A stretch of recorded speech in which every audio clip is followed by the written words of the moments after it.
Good morning, church. Got a real treat for you today. My nephew Charlie Brown, who God has just impacted him in a mighty way. His parents are Paul and Denise. Paul Brown has preached him on occasion and Denise has ministered into our church. So it's goodbye from me, hello to Charlie, and I'll see you on Sunday.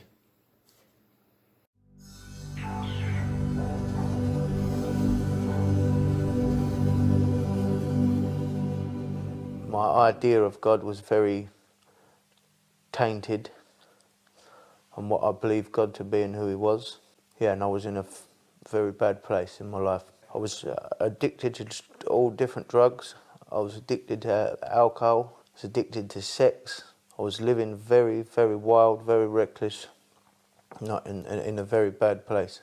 Yeah, I'd had a chat with my mum the night before, a few days before, and she had said to me that she'd had a picture from God about he's going to restore me. Yeah, she had a picture of a program called The Repair Shop, where they repair old things. And she said, God's going to repair you, he's going to restore you fully. So I believed what she was saying, I took it on board, but I thought nothing more of it.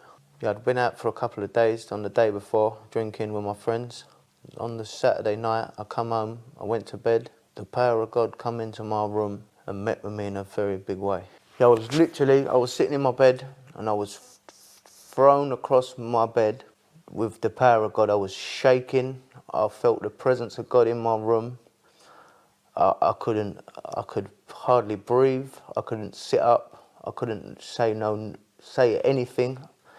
I was overwhelmed with the power of God. And he come in and he said to me, he said, I'm the God of this universe. He said, I made you. He said, and I'm going to fix you tonight. I'm going to deal with every bad thing that's ever happened to you, every problem you've ever had, every addiction you've ever had. Everything is getting sorted out here and now tonight.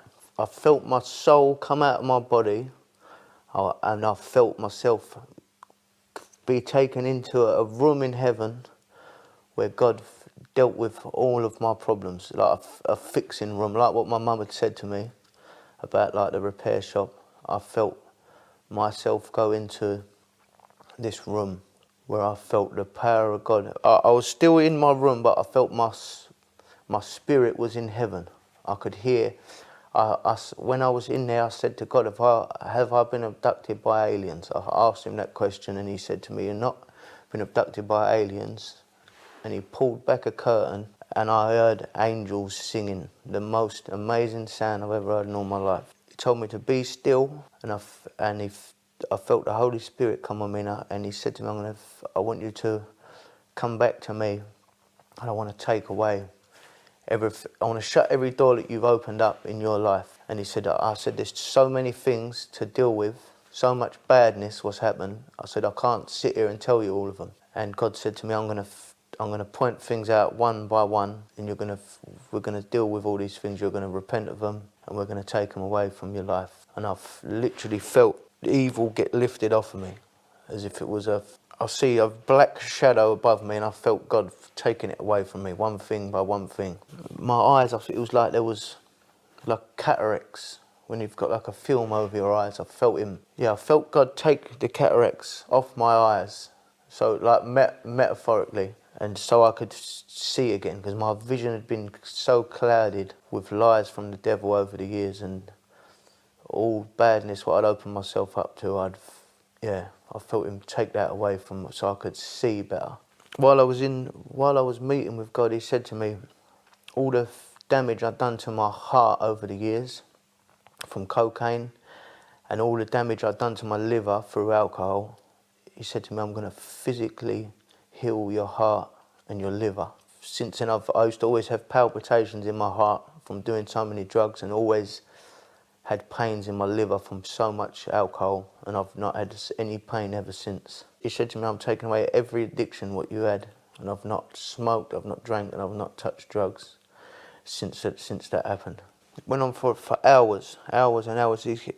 Once he'd taken away all of the sin, or once I felt I'd been cleaned, he revealed a picture to what he'd given me 2 years before a catalyst, and he'd said to me, I'd gone there to go and meet with God, and he didn't really meet with me, but I was given a picture there of a roulette wheel with all the 36 numbers and 0, and then there was another space in that roulette wheel. The picture I was given was, the ball spinning round, but it was dropping through, it wasn't landing on any number, it was dropping through a hole.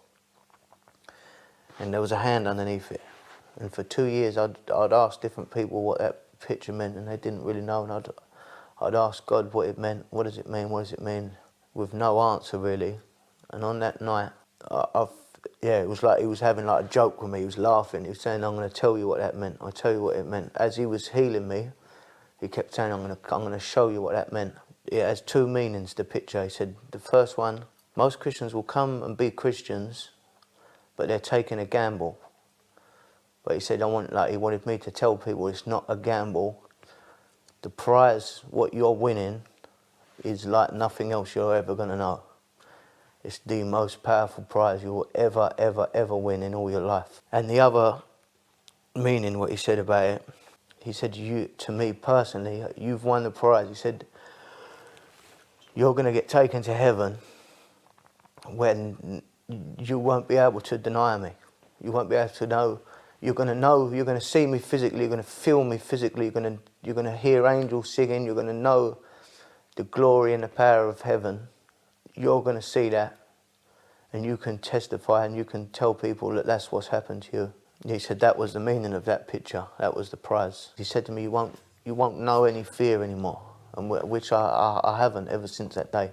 Not an ounce of fear. The next day he just told me, he said, I want to just keep talking to you. I said, I want you to go out. He just said, I want you to go for a walk. And I was walking, I was talking to God, and he sent me to a bad estate in Kenneton. Bad estate. He said, I want you to cast out the evil. What owns this estate? What's causing these kids to sell drugs, to kill people, to do it?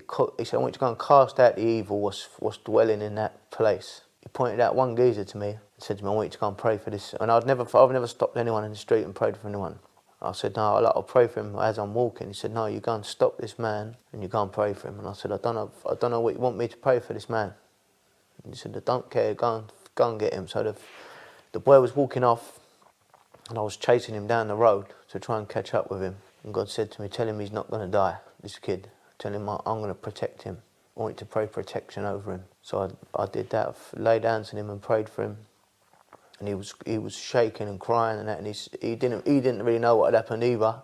I prayed God's protection over his life. He's put many people, as I've been walking down the street, he's just pointed people out to me and said, go and lay hands on them, go and pray for them for love, go and pray for them for all manner of things. He'll just point people out to me and say, I need you to go and pray for this person, pray for that person. When I was encountering him in heaven, he was saying to me, it was like in Toy Story. I remember he specifically said that to me. He said, when you tell your story, I want you to tell people, it was like when Woody gets fixed in Toy Story.